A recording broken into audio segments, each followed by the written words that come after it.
Edwards Air Force Base, December 14, 1986.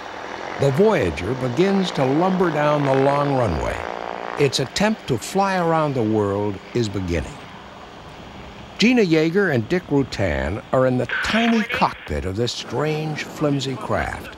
The wings and every other available space are full of fuel.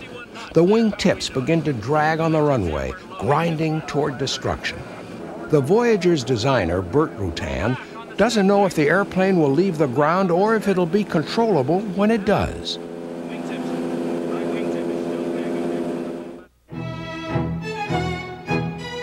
The Smithsonian Institution's National Air and Space Museum is the most visited museum in the world. Its collection contains some of the most important aircraft and spacecraft in history. Craft that were designed, built, and flown by men and women who have expanded the frontiers of flight.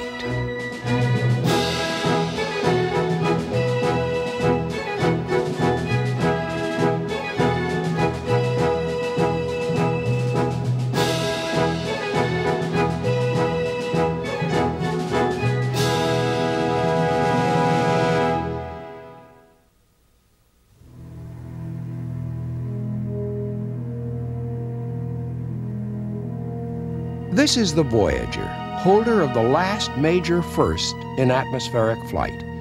In just over 9 days in December 1986, it flew around the world non-stop and unrefueled. It was the brainchild of brilliant California aircraft designer Burt Rutan and was built and flown by his brother Dick and Gina Yeager. It was a unique design, extremely light with vast fuel capacity. For the first part of the flight, it ran with 2 engines, and then when enough fuel was burnt off to reduce the weight, the front engine was shut down. The story of Voyager is a story of great courage, ingenuity, and determination. It's a story of 3 people and their friends setting out to do what had never been done before in the face of immense difficulty.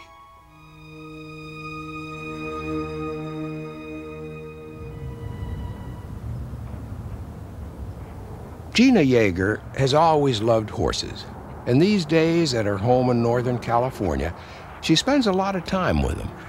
She has always been an achiever, but has never been one to talk much about her achievements. I think Gina is the quietest woman that I have ever known. I have seen her sit through an entire meal with 5 or 6 people there, looking first to the right and then to the left and then to the right and listening very attentively. But throughout the meal, she say not one word. Gina qualified for her pilot's license in 1978 and then went to work for Bob Truax, hoping to become the astronaut in his private space rocket program. One weekend, she was going to an air show at Chino, California, and Bob asked her a favor. I was interested in a Rutan airplane, very easy. I said, maybe while you're down there, you could look over the very easies, because at those meets, there's usually hundreds of them. And if you can find one that's for sale, that's a good airplane, fine, let me know about it. Get all the dope on it you can. Well, she went off looking for an airplane, and she did better than find me an airplane. She found Dick Rutan. They came back hand in hand, you know, and hit it off real well.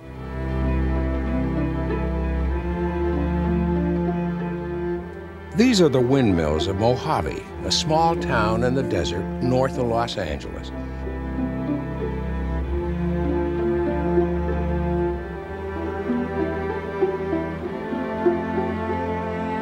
At the time he met Gina Yeager, Dick Rutan was living here, working as a test pilot in his younger brother Bert's thriving aircraft design business.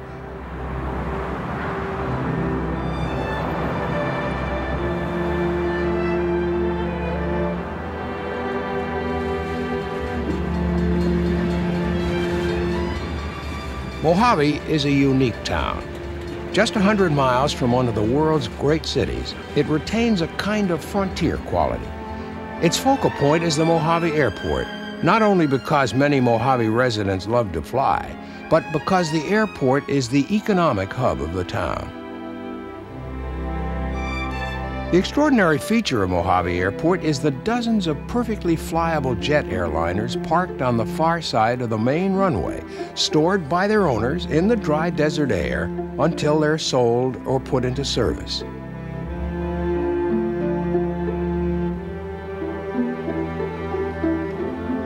When Gina Yeager and Dick Rutan met, they simply fell in love, and Dick persuaded Gina to come to Mojave and live with him.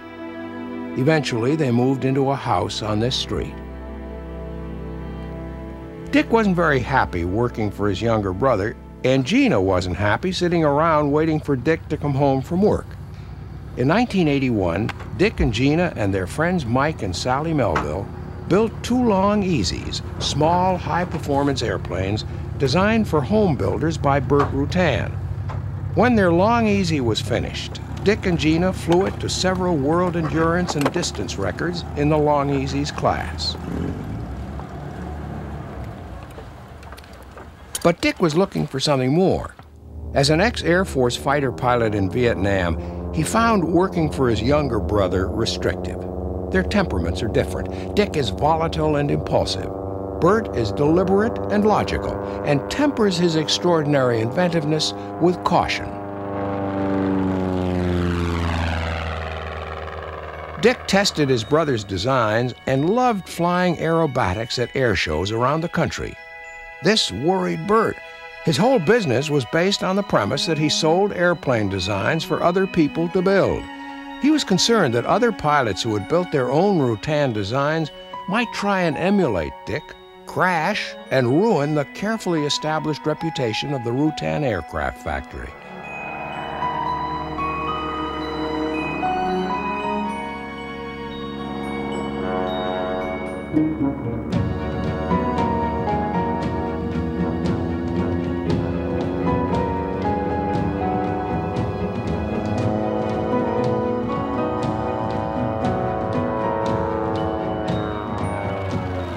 Dick and Gina wanted to start their own business.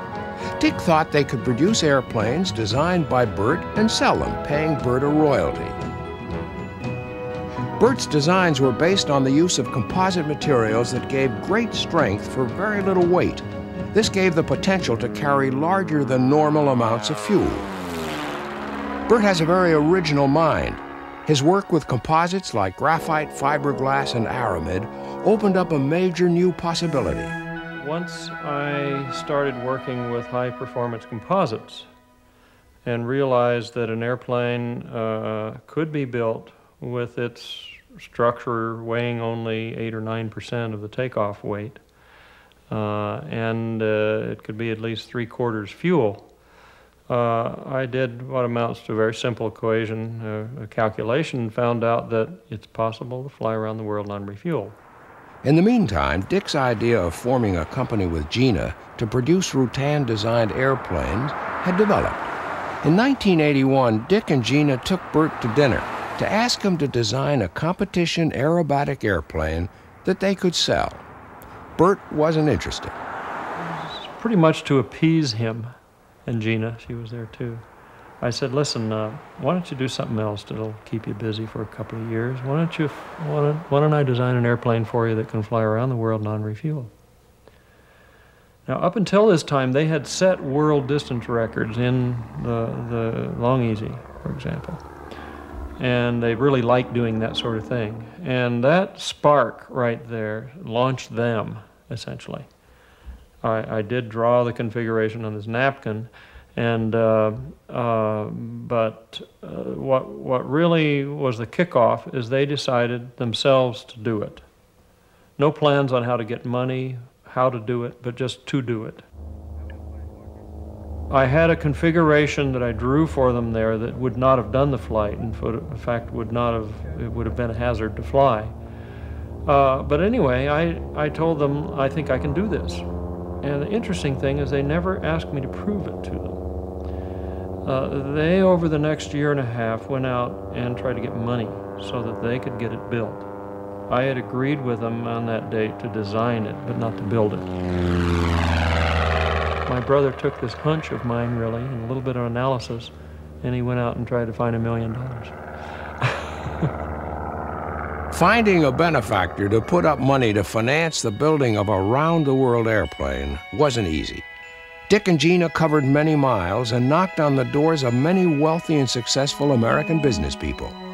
Bert was keeping the design of the aircraft simple. I made an assumption real early that I couldn't put an enormous amount of engineering analyses and design work into the structure. And I forced myself then to a structure that was very simple. Dick and Gina could not find a suitable benefactor. Instead, Gina established a kind of foundation called VIP, Voyager Impressive People. People who donated $100 to build the airplane became members, and slowly in Hangar 77 at Mojave Airport, construction of the Voyager began. Only a small group was involved. Bruce Evans on the left had built his own Very Easy. He joined the group in 1982 and became crew chief and a driving force behind the project. Gradually, materials were scrounged. An oven to cure the carbon fiber composites had to be built from scratch. For 3 years, while the day-to-day business of the Mojave Airport went on, the Voyager took shape in Hangar 77. Mike and Sally Melville were the other members of the construction group. A lot of my involvement was just simply ensuring that we had materials, the things we needed. I was sort of procuring parts and materials and making sure it was in the shop when we needed it. But a lot of testing was going on. We tested a lot of different kinds of materials, and Dick and Gina were directly involved in building those parts and testing those parts. But once we started actually building the airplane, Sally and Gina together made the ailerons for the wings, and I helped Bruce and Dick build most of the parts of the airplane, and we were actually hands-on involved in building it. And it, you know, it was sort of I don't know that we really believed this thing could ever do it, you know. It was such a huge thing, and it just seemed so ungainly, and it got bigger and bigger. It wouldn't even fit in the hangar. But it was fun. It was an interesting thing to build because we'd never tried to build anything that light. And you could just put your elbow on it and break it. And if you were sanding it and you just took a rest, put your arm on it, you'd hear a fearful crack and you'd have failed a part of the thing. It was incredibly delicate. Dick and Gina only had occasional paying jobs. Work on the Voyager was a 24-hour-a-day obsession. Yeah, it really was hard because I think not only was we short of money, but we were short of time and space and everything. And Dick and Michael are, to me, the very, very bestest of friends. Dick taught Michael how to do the aerobatic flying and all that sort of thing, and they're very, very close, and they trust each other a great deal. When I walked in the office one day and they were so close to blows, I had to get Bert to separate them. You really knew that the emotions of this whole thing were just building and building and getting out of hand. It was really tough on everyone. It became very tough. There was such a lot of personalities involved, and there was a lot of backbiting and fighting, and because it just, you know, we never had enough money, and we were always scrounging around for materials, and Dick and Gina were working for nothing, and there was a lot of hard times, and a lot of hard feelings during the thing. Dick Rutan and Gina Yeager had taken on an extraordinary task.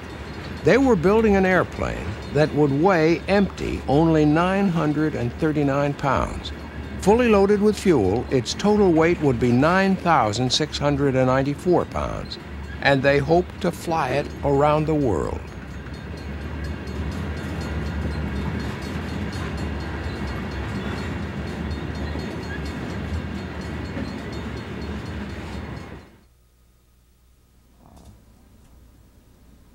As the project gained momentum, Dick and Gina made public appearances, speaking to groups to raise money and interest. So to kind of put everybody at ease, we'll go ahead and answer those to start with. There were always 3 questions, so they began answering them before they were asked. The first was about the possible departure date. That changed, but the other 2 remained the same. A little bit of luck, we can make that date, we hope. Oh, the second question? No, I'm not related to Chuck Yeager. No, she's not really related to Uncle Chuck. And, what about the third? And the answer to the third question, well, it'll be collected in a device like this and jettisoned overboard. The stress of the task began to damage Dick and Gina's relationship. I was pretty aware of it because Gina and I were fairly close at the time. And it's hard to sort of really put into words, but I just think basically the whole pressure of the whole thing, anybody trying to put together a program like that, and they're both very, very strong individuals, and you've got to have somebody giving all the time, and neither one would give. So that was really tough, and they broke up about 3 months before the program, before it flew. By early 1984, a group of volunteer workers had developed to support the Voyager program. Construction was close to being finished, and it was clear now that the flight was going to be far from comfortable. Dick and Gina, with their relationship deteriorating, would spend at least 9 days cramped together in a cockpit less than 40 inches wide and 33 inches high. There were some major breakthroughs in assistance. King donated the avionics for the airplane, a package worth about $250,000. The engines were a problem. The rear engine would run for the whole trip. The front engine would be shut down after enough fuel had burned off. Teledyne Continental offered their new liquid-cooled engine. It had excellent fuel economy, but by the time Voyager was ready to fly, the engine still hadn't shown up. The interesting thing is it was not possible for me to test the Voyager structure before it flew. And you think, what do you mean not possible? That seems kind of strange. Well, let's think about it. How do you test the structure of an airplane? You grab a hold of the fuselage and you push or pull on the wings with jacks or shot bags or something. The Voyager's fuselage is so weak that if you just go up to it and knock on its skin, you've damaged its structure and failed it and needs to repair it. So I knew right off the bat I would not be able to even do a 1G static load test of this airplane. I would have to take the risk that my structural design was adequate. The Voyager flew for the first time on June 22, 1984, with Dick the sole occupant. The engines for the flight and for much of the Voyager's early test program were like Comings, like those that powered the Long Easies. It was an amazing sight as it left the ground.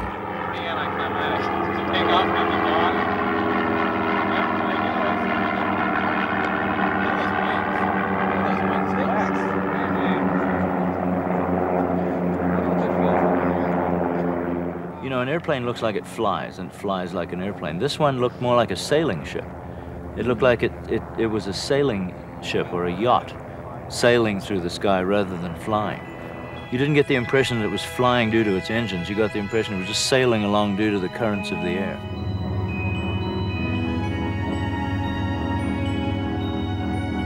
The second time out, Gina joined Dick in the plane and the test program began. Very quickly, it became clear that the Voyager was extremely difficult to fly, especially with a lot of fuel aboard. When it was heavier than 7,500 pounds, the airplane was unsafe in its longitudinal flying qualities. Very difficult to fly because it tends to want to diverge. It would get worse and worse all by itself. And the pilot would have to hold it and damp it and very carefully bring it back under control. That's not normal for an airplane. What we found is we were able to make the autopilot make the airplane fly stably. Okay, now when you say, well, that's not safe because if the autopilot fails, then the pilots have to fly it. And Dick felt that the pilot could not fly it for more than just several hours before he'd be totally fatigued. And we were going out over the ocean. You'd be a day from land. So that's unsafe, you know. Dick was terrified of the plane. And I think Dick, at one point, actually believed he was going to die in the plane. He thought of it as something that was going to kill him ultimately. On a flight to Oshkosh in 1984, Dick and Gina were almost killed when they hit rain and turbulence. But preparations continued. I remember when he finally made the decision to go, I asked him quite frankly, I said, have you decided to go even if you're going to die doing it? You know, do you really think that you have a chance, or are you just going to go out and do it because you said you would and now you know you're going to be killed in it? and he didn't answer me. It was tough to read him, really. And Dick and Gina's personal romantic relationship broke down a few months before the flight, so we were concerned that, hey, they weren't talking to each other adequately. Now, he was so afraid of it that he didn't want to take the risk of bringing her up to speed to fly it when it was real heavy. So to us, that was the bigger fear, is we've got to have two pilots in this airplane, not one. As Dick's fear of Voyager developed, Gina continued in her quiet way, preparing for the task ahead. She's a completely different personality in that it's almost as though she's missing the emotion of fear. She doesn't understand what fear is, and if you want to say it's a flaw, maybe it is a flaw, but that is what kept her rolling and kept her pushing.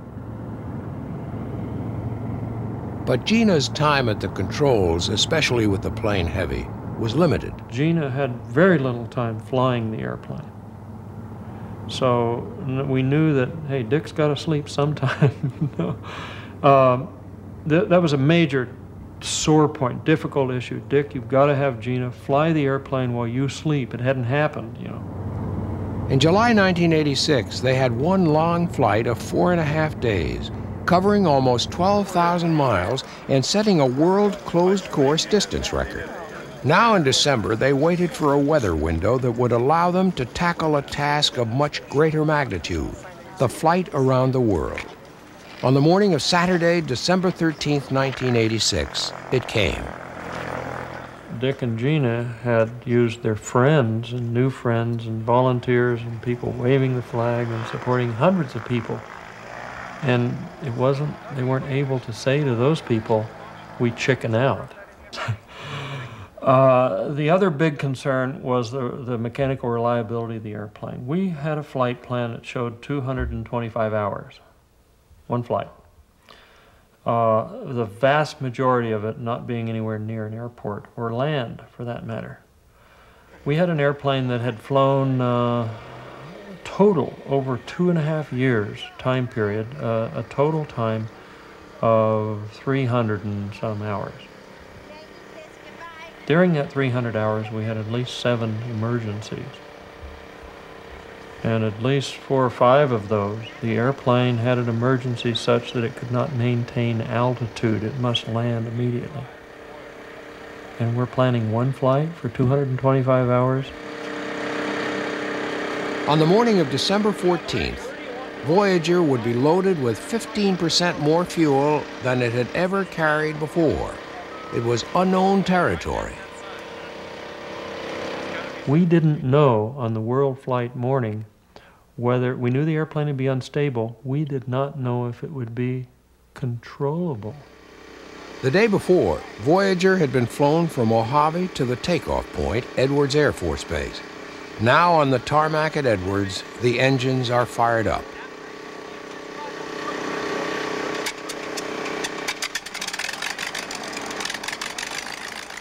The rear engine is the new fuel-efficient liquid-cooled model from Teledyne. It will have to run for the whole flight without faltering, and that could mean over 240 hours. Fergie Fay checks it out with the greatest of care. 2 lives and the whole world flight depend on it.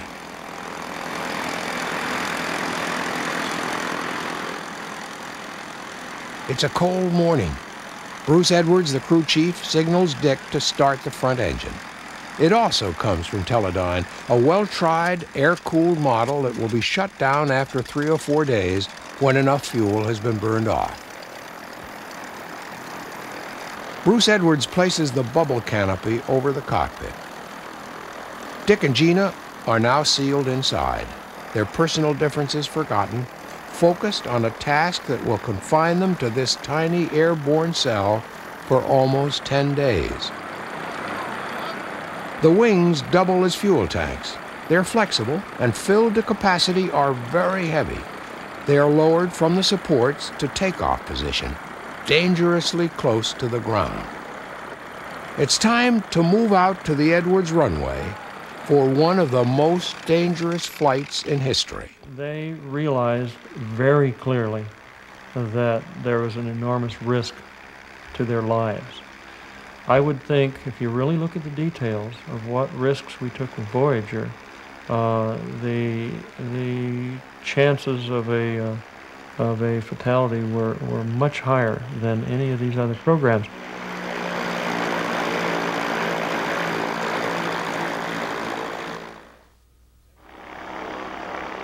"7:30 a.m. at Edwards Air Force Base.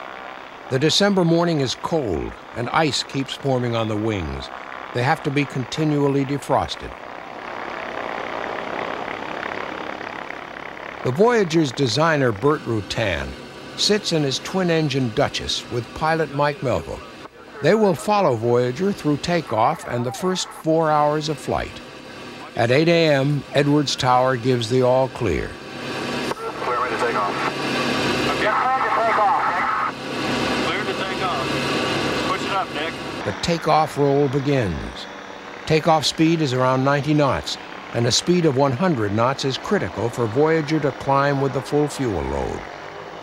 Gina Yeager calls off the speed and the distance covered down the runway. As the airplane started to move down the runway, I didn't know if it was controllable. I didn't know for sure whether it could get off in that much runway. I didn't know whether the landing gear would take the banging of the ruts in the concrete at that weight. At first, everything's fine, but then the fuel-laden wingtips begin to literally fly downwards and scrape on the runway surface. Okay, well, listen to her. I need to hear her. I need to hear 61 knots there. How are we doing? Wingtips downward low. Wingtips. There is confusion. Neither Dick nor Gina realize what is happening to the wingtips. Wait a minute. I need to hear her call. Speed, Gina. Is that fuel, Mike, or is it the stuff? Tell him to pull back on the stick. They're not close. They're not close at that point. Tell him he's got to wait up on the ground. No one had ever thought that it would drive itself down into the ground like it did. And it was terrifying watching the wings grind away, knowing there was fuel right at the wing tips almost. Pull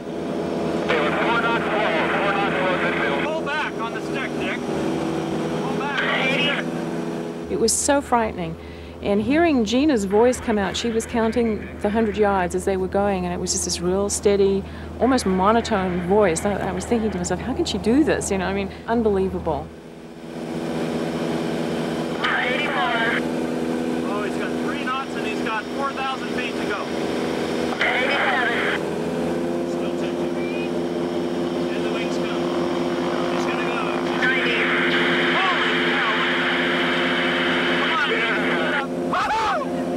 God, I thought it was. The thrill of seeing the wings finally lift and then finally bend and then lift off. Wow. And then the magic 100 knots is reached. 100 knots! Hot damn! We got 100 knots! Woohoo! The fact that we were able to accelerate to 100 knots told me, as a performance engineer, got it made for performance. It was almost like I didn't think it could happen, but damn it, it happened. You know, got 100 knots.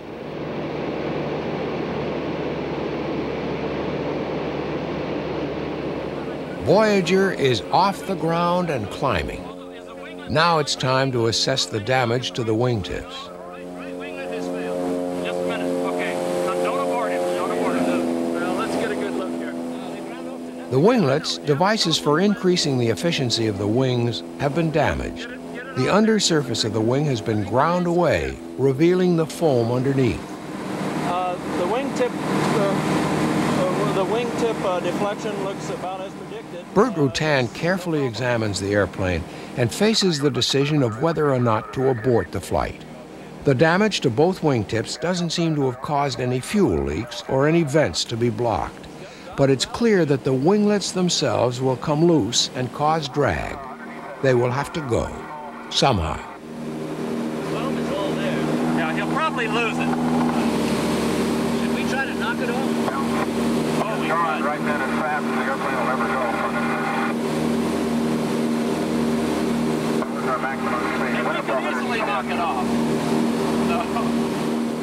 The suggestion of knocking the winglets off is rejected. Bert's idea is to increase Voyager's speed by 10 knots in the hope they'll be blown away. The right winglet starts to shake.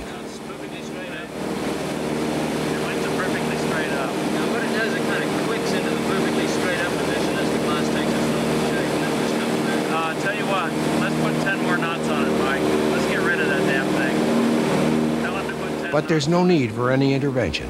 The problem is solved naturally. It's going to be faster than that. Really. Here it goes. Again, they move in to look at the damage. The break appears to have been relatively clean. There are some wires trailing, but as far as they can tell, there's no risk of an electrical short circuit, which is comforting given the amount of fuel Voyager is carrying. Mike feels that the wings are bent unevenly. They examine them closely. No rush at all, you got days. I think they're bent about the same, Mike. I really do. I think it's an illusion because your eye picks up the angle more than the deflection, maybe. The left winglet is still hanging there, but it too is blown off without need for any other intervention. Got the camera back on, and we have lost the left winglet. Bert devises some on-the-spot stability and control tests for Dick to carry out. The results indicate that Voyager is flying well. A joint decision is made that the flight should go ahead. Out over the Pacific, the time comes for Bert, Mike, and Sally to say goodbye to Dick and Gina. There was certainly something to be said about, I wonder when and what conditions we will see these people again, or even if we will. When we first started planning the Voyager flight 4 years before that, we thought we will spend the money somehow to chase it all the way around the world and keep an eye on them. Tell her to wave bye-bye. Tell them both. Okay, Dick's waving.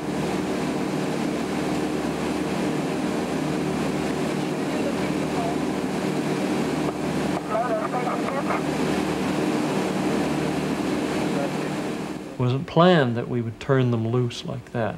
And it was emotional, no question about it. You know, we waved goodbye and they waved. I guess the scariest thing for me is I turned back towards California and I couldn't see California. I'd never flown out in the ocean that far ever. So I had to recheck the compass to make sure I could make it home. Yeah.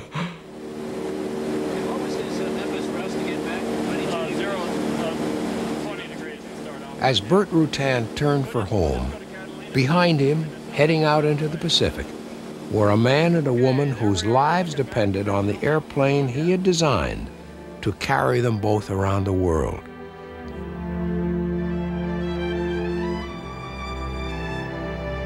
The Voyager volunteers, the press, and a watching nation had seen the extraordinary events of the takeoff. Family and friends were extremely worried about the safety of Dick and Gina in a damaged airplane. Life in Mojave went on as it did every day.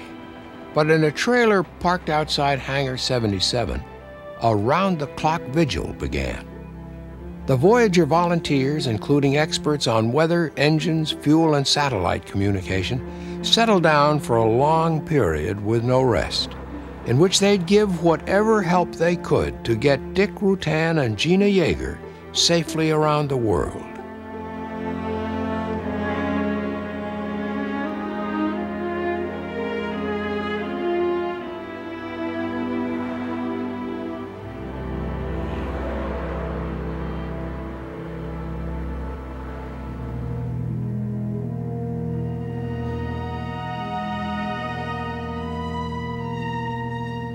Back out in the Pacific, Dick and Gina settled into the routine of the flight. Now that they were on their way, their major concern was weather. The Voyager was heavily loaded with fuel and would be for 2 or 3 days. Any turbulence they encountered at this point could break the airplane.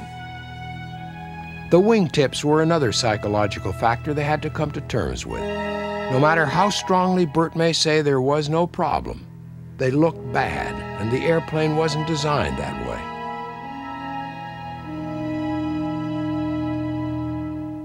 We had gotten, as we flew out over the ocean, a data point, performance-wise, that told me that the wingtip damage was not critical. The airplane had performance still, so performance was not the issue. I would think the crew fatigue concern was the major thing. And also structurally, if they got some turbulence and during the first day while it was very heavy, it could break the airplane. I had already seen it just before we got to the coast go through some very light turbulence with the wings bent much more than I'd ever seen them bent. So our concern was, would they even be able to make a radio call that could be heard if the airplane broke and understood, you know. So our concern was, we've got to keep communication as continuous as possible.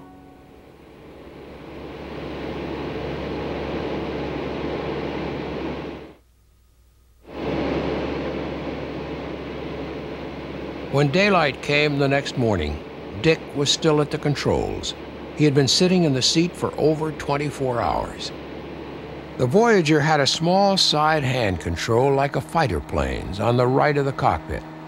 As they flew further out across the Pacific, Dick was reluctant to give it up. The great difficulty was that Dick really felt like he was the only one who could fly the airplane, and particularly with it that heavy. He was very nervous of turning it over to Gina, and he didn't, I believe, for several days, and he literally wore himself to a frazzle. And at one point, the people in the trailer were trying to communicate to him that he needed to get out of the seat. The doctor, Dr. Judler, was trying to get him to go back and get some rest. And finally, I went in there and just literally ordered him out of the seat, and being his wingman, so to speak, he got up out of the seat and went back and rested. So that sort of started it. You know, that was after a couple of, I think it was about 3 days, literally. And the airplane was back light enough that it was flying well, and Gina did a good job. And I remember staying on the radio and talking to her for quite a long time as they were drifting along, and he just went instantly to sleep as soon as he lay down. And, you know, having a guy like him, he's such a hard-nosed person, he wouldn't back off, you know. And if he hadn't have taken that rest, this flight could not have been successful. The Voyager was highly dependent on satellites for communication and for weather information. It was heading toward the intertropical convergence zone near the equator, where the trade winds would push it along, saving fuel and increasing speed. The price for this assistance was the danger of tropical storms. Back in Mojave, weather expert Len Snellman was on constant alert to warn them of any problems.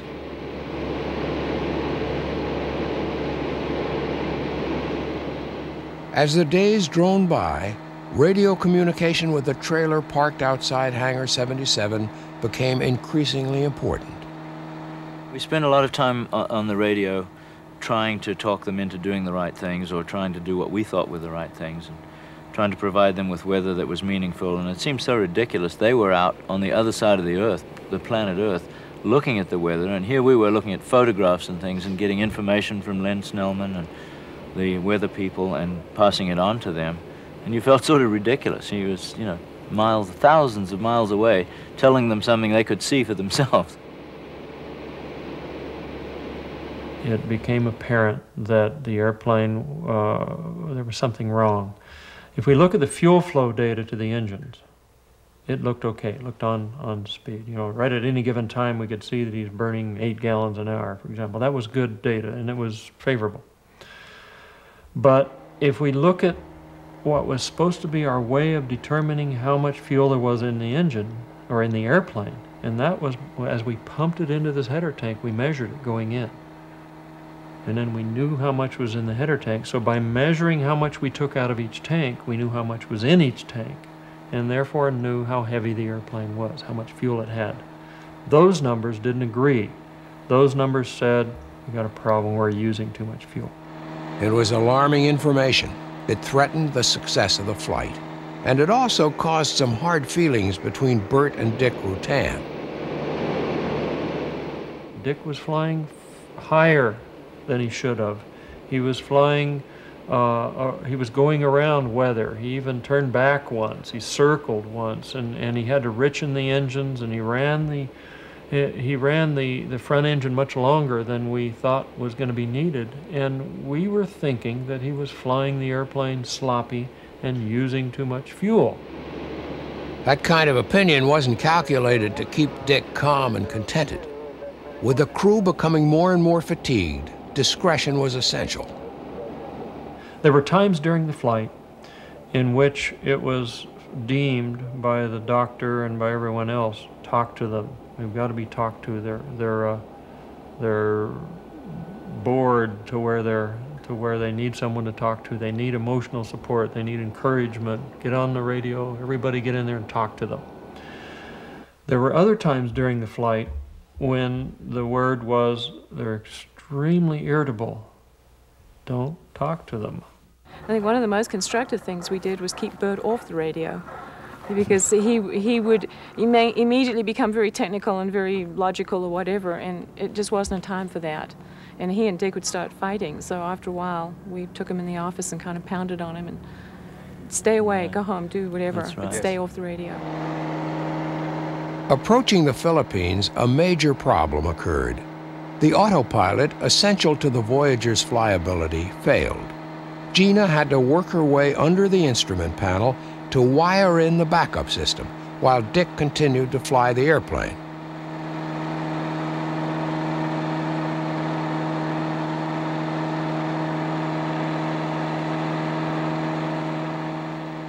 That was one problem fixed, but the fuel consumption question remained.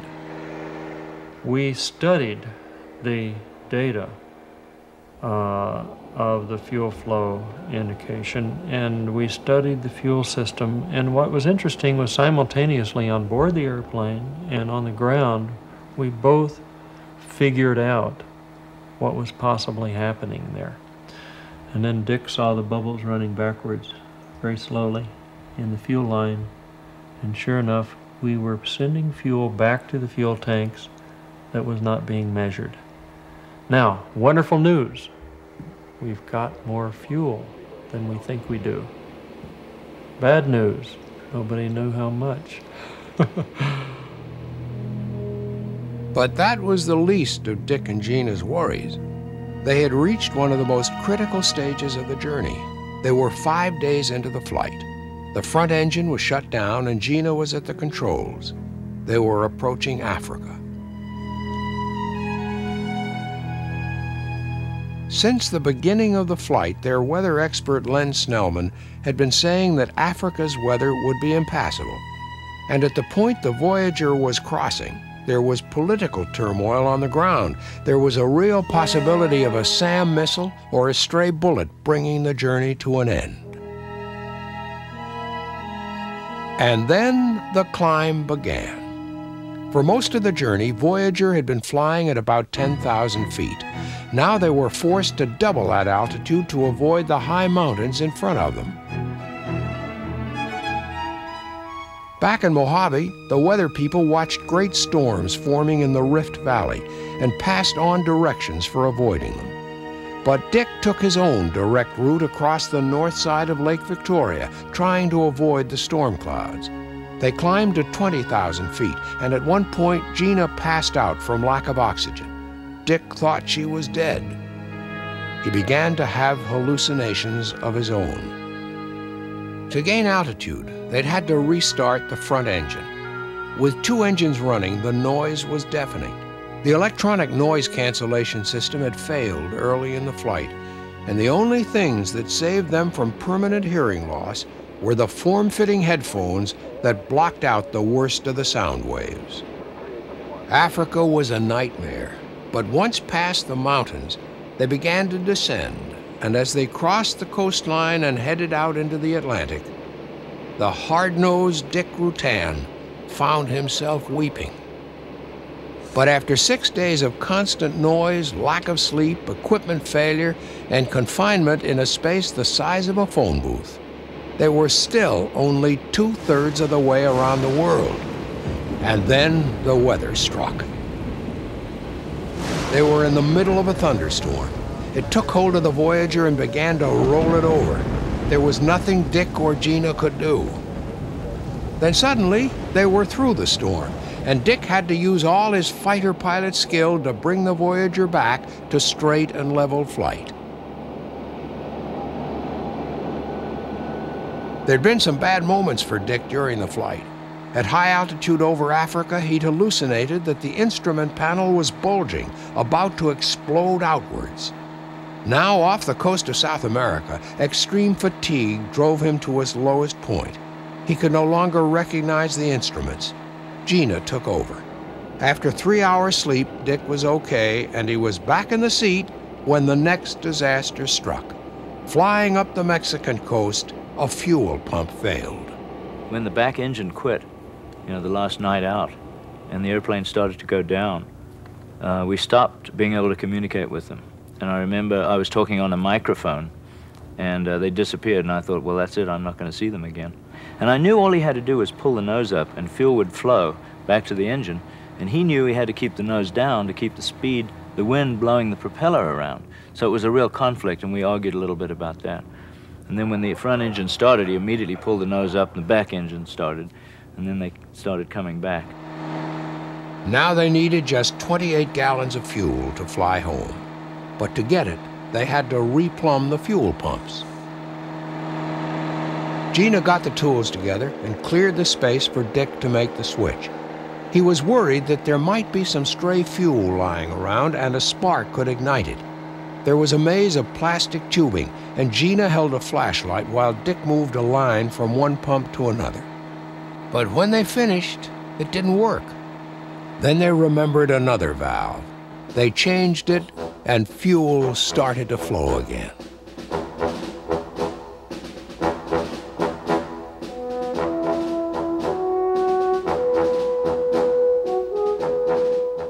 We finally got down to where we had enough fuel in the header tank to know that we could make it back to Edwards.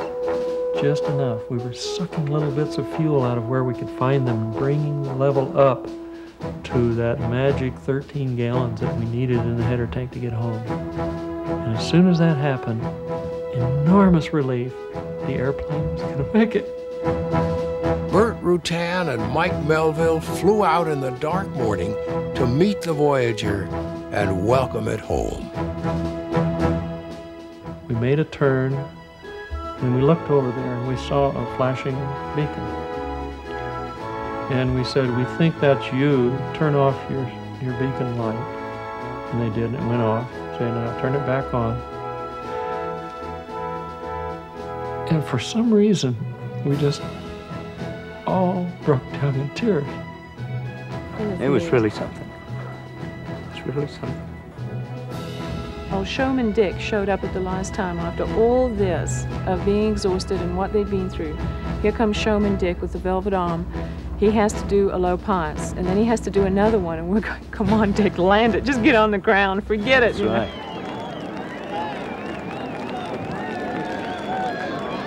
I think the program could not have been successful without two people like Dick and Gina. In spite of the fact that they didn't get along, in their love affair collapsed. Professionally, they did very well. They really were a good support team for each other. I'd like to have dreams that maybe I could have done a flight like that, but I believe I'm as good a pilot, but I don't have the determination.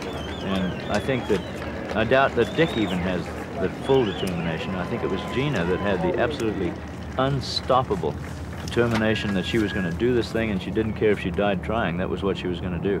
And I really believe that's why they succeeded. The Voyager and its crew had made it around the world unrefueled.